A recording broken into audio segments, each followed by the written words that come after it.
আজকের ভিডিওতে আমরা দেখব কন্ডিশনাল স্টেটমেন্ট। তো চলো ভিডিওটি শুরু করি। তো প্রথমে চলে যাব আমরা আমাদের এডিটরে। এখানে একটা ফোল্ডার নিয়ে নেব জাভাস্ক্রিপ্ট পার্ট 3 নামে, এবং একটা index.html ফাইল নিয়ে নেব এবং তার সাথে আমাদের script.js টাকে প্লাগ ইন করে দেব।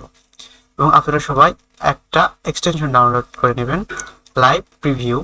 এটা ডাউনলোড করে নিলে আমাদের HTML ফাইলে এখানে একটা এই শো প্রিভিউ নামক একটা আইকন দেখতে পাবেন। এটাকে যদি আমরা ক্লিক করি তাহলে আমরা দেখব আমাদের এই কম্পিউটারে একটা লোকাল হোস্টে একটা পোর্ট ওপেন হয়েছে, 3000 পোর্ট ওপেন হয়েছে। এবং আমরা এখান থেকে এক্সটার্নাল ব্রাউজারে যাব, ইন্সপেক্ট রুম, এবং এখানে কনসোল রুমে যাব। আমরা এখানে সমস্ত আমরা জাভাস্ক্রিপ্টে যত কিছু লক করব সবকিছু আমরা এখানে দেখতে পাবো।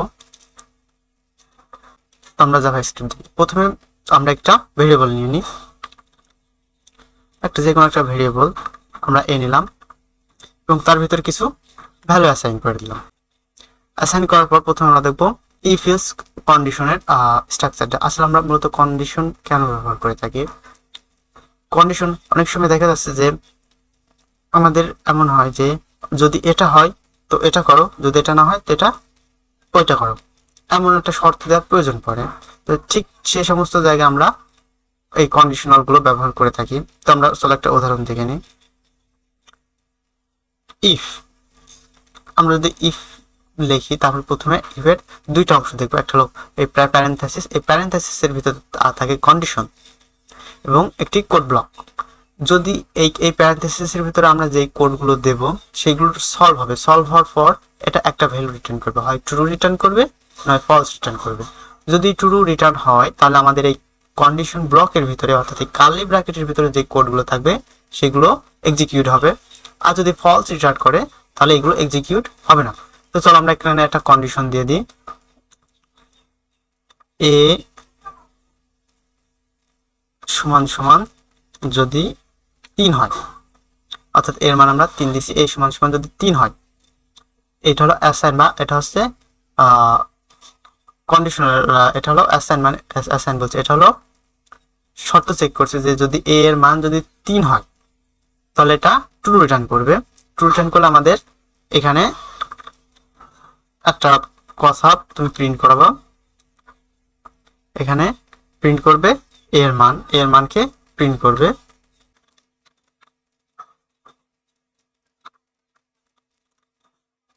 এবং আমরা যদি এটা ব্রাউজারে দেখি তো দেখাবে h3, অর্থাৎ এটা প্রিন্ট করছে h3। এবং একইভাবে আমরা যদি এর মানটাকে পরিবর্তন করে দিই 0, তখন কোনো কিছু আর দেখাবে না, কারণ তখন এই শর্তটা পূর্ণ করিনি এবং এই কোডটা এক্সিকিউটও হয়নি। তো চলো এবার ইলস দেখি। আমরা ইলস কেন ব্যবহার করে থাকি? আসলে ইলস হলো অনেকটা ডিফল্ট মান দেওয়ার মতো। যেমন যদি আমাদের ইফের কোডটা এক্সিকিউট হয় তাহলে ইফ আর ইলস আর এক্সিকিউট হবে না, আর যদি ইফ বা এখানে ইফ এলস এর কোনো কোড যদি এক্সিকিউট না হয় তবে ইলস এর কোডগুলো এক্সিকিউট হবে। যেমন আমরা এখানে দিতে পারি console.log not match। আমরা যদি এটাকে এক্সিকিউট করি তাহলে দেখো নট ম্যাচ এনিওয়ান, অর্থাৎ আমাদের এ এর মান ইফ মিলে নাই। তো আমরা এটাকে একটু কমেন্ট আউট করে দিই বা ডুপ্লিকেট, এবং এটাকে যদি কমেন্ট আউট করে দিই, এবার আমরা দেখব ইফ এবং ইফ ইলস এর স্ট্রাকচারটা। ইফ একবার যদি ইফ হয় তাহলে হচ্ছে ইলস ইফ এলস কন্ডিশন, তারপরে প্যারেনথেসিস। আচ্ছা আমরা কন্ডিশনে দিলাম এ সমান যদি 0 হয় তো লক করবা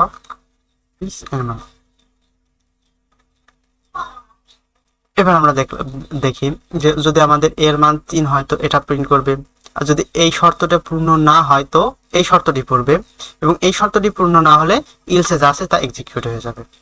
তাহলে ইফ ইলসের স্ট্রাকচারটি তোমরা আসলে বুঝতে পেরেছো যে এটা কিভাবে কাজ করে।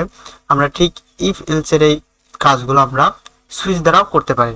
তো সুইচ তোলাটা সুইচের উদাহরণ দেখি।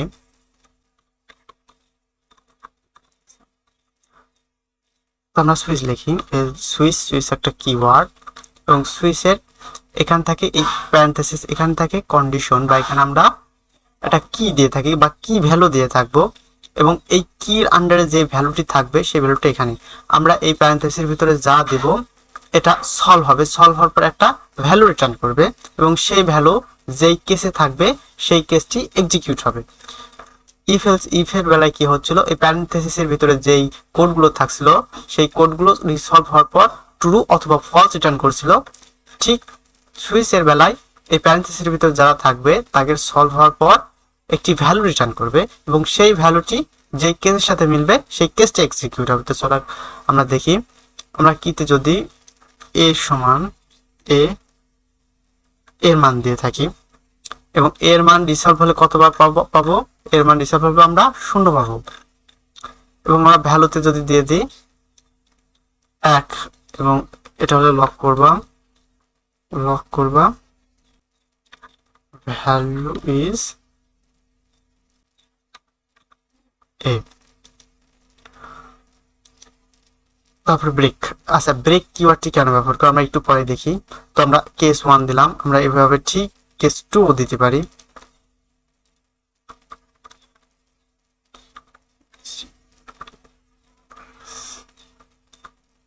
কেস 2 দিতে পারি।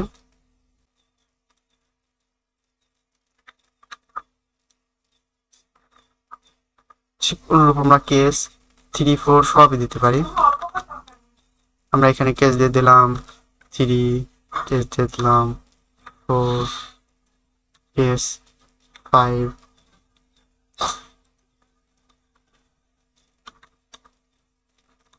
এবং আমরা এখানে দিয়ে দিলাম no value found, match match no value match. এবং আমরা যদি আমরা এখন এটাকে মাল্টিপল লাইন কমেন্ট করে দেব। কমেন্ট করার পর আমরা যদি এটাকে ব্রাউজারে দেখি তো দেখো নো ভ্যালু ম্যাচ, কারণ ভ্যালু কারোর সাথে এর ভ্যালু কারোর সাথে নেই, কারণ এর ভ্যালু কত ছিল, এর ভ্যালু ছিল 0।